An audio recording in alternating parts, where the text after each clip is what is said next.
Good Friday morning, everybody. Chris here with High Seas Cruising, and welcome to today's video. I have two cruise news stories for you today, and unfortunately, I wish I could say they were great cruise news stories, but they are not. One of them is definitely a tragedy at sea, and the other one, well, a passenger was denied boarding, and I kind of got some questions over why. Now, first up, we're going to talk about a 50-year-old man who went overboard off P&O Australia's Pacific Adventure last week while returning to Sydney, Australia. Now, the ship was just 2 hours away from docking. The cruise was done. It was over. Had been an Elvis-themed cruise. And around 4:30 a.m. in the morning, the man overboard alarm went off, and they said it took about 2 hours to unfortunately recover his body. He had passed away. Now, we do hear stories about passengers unfortunately going overboard multiple times every single year. It's become more common recently, it seems, but what makes this story different is that, according to the family members, the cruise line needs to take some responsibility for this because of a gambling debt that this man had incurred while on board the ship. And does make me ask the question, well,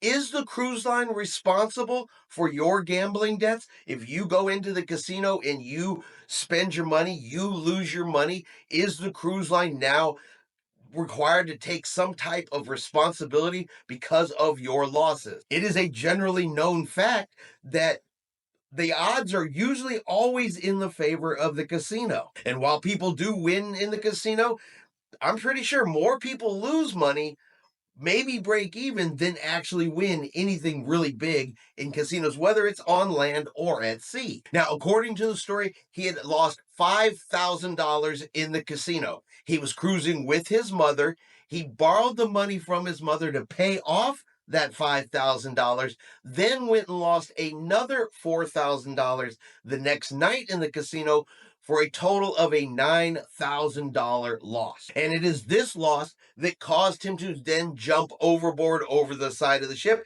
And the family now says, well, the cruise line should bear some responsibility because the casinos, they give the come back, spend your money, game here, gamble here, play our games type of atmosphere. Now, the Alliance for Gambling Reform, they put out a statement, and they said, well, the cruise lines, they should not be exempt from local gaming laws just because they travel in international waters. They do have a responsibility to ensure that people are gambling in a way that is not going to leave them completely out of pocket and without support or assistance when they need it. There is still a responsibility on the company to provide a safe environment for gambling and to reduce the levels of harm that are experienced. They should be compliant with the laws of the land of which they left. Now, I thought that last statement was interesting, and while I am not familiar with the gambling laws in Australia, I was kind of curious, let's say, here in the United States, what land-based regulations do we have? What gambling regulations do we have that say you can't go to Las Vegas and blow your entire life savings? Are there laws in place in Las Vegas where they will come up to you and say, hey, sir, excuse me, you have lost $5,000 today. We are going to have you stop gambling. You are no longer allowed to gamble. And oddly enough, I could find no such rule. I could find no such law. I did find where there are limits on certain games as far as the amount that you could bet for that game, table limit. But I could find nothing that says once you lose X amount of dollars, you are no longer allowed to gamble because we want you to have a safe environment. You can no longer play this game. I couldn't find anything like that. Maybe you guys know of something that I couldn't find, but I couldn't find it. So based on the information I was able to locate, I don't see where, let's say, for an example, it is Las Vegas's fault if you go in there and blow your entire life savings. So the question comes up, is it now the cruise line's responsibility to come to you and say, excuse me, you have lost too much money, you must now stop gambling? Now, I understand the family has taken a tragic loss. They have lost a member of their family. They're upset. They're hurt. They're devastated. They're looking for a reason why. So none of this is questioning what the family is going through and what the family is feeling, but it does bring up the question, is the cruise line responsible?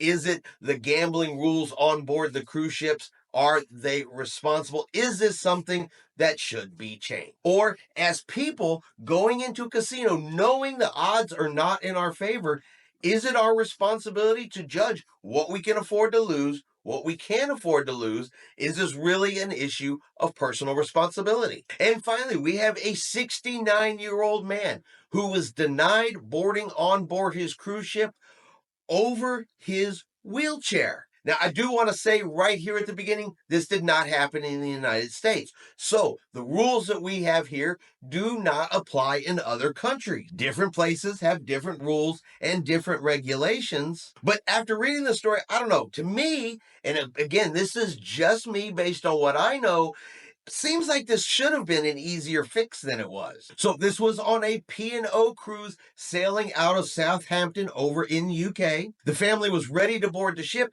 The man was told that he had not filled out a form for wheelchair use on board the ship, and the wheelchair would not be allowed on board the ship. Now, P&O Cruises said they emailed him the notification that he had to fill out the form. He said he did not receive the emails. They had booked an accessible cabin on board the ship, but even with an accessible cabin, apparently you still have to notify the cruise lines that you're going to have a wheelchair on board so it can be allocated for use on the ship. And in the end, his family decided to go ahead and go on the cruise. He chose to remain behind, and he did put out the following statement. They made me feel more disabled, and I felt discriminated against. I felt hopeless and very lonely, adding that he would have been stranded if he couldn't drive. And he went on to say, P&O said, just because we booked an accessible cabin doesn't mean we have a wheelchair. They have to allocate a person for the chair, whether there is an emergency or not. They were willing to let me on board, but without the wheelchair. So according to P&O Cruises, you got to fill out a form. He did not fill out the form, therefore he could not take his wheelchair on board the ship. He himself could get on the ship just without the wheelchair. Now, P&O has answered, they have responded, and they have also put out their own statement. We're so sorry this happened to Mr. Ashton and he was not able to board. The onboard needs questionnaire is on my P&O Cruises, our online portal, to be completed. It is not sent out by email. It is also very clear on the front page of my P&O Cruises that this is to be completed if needed. If Mr. Ashton was booked in an accessible cabin, he or his agent will have been sent emails prompting him to log into my P&O Cruises to complete the questionnaire. P&O also states that on their website, they have this particular message for disabled guests. Please note, if you do not advise us in advance of your holiday that you will be bringing your mobility scooter, you won't be able to bring your mobility scooter on board.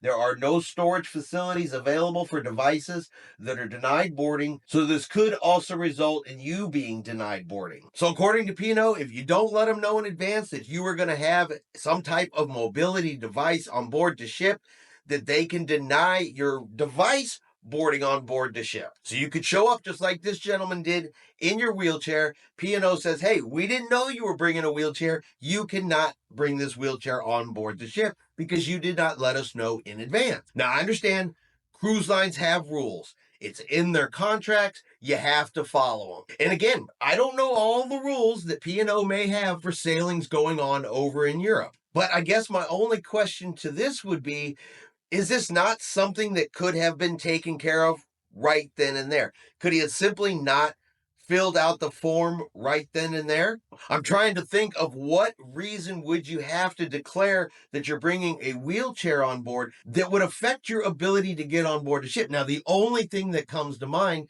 is it would have to be a safety requirement. Say, for an example, they need to know the number of mobility, devices on board the ship.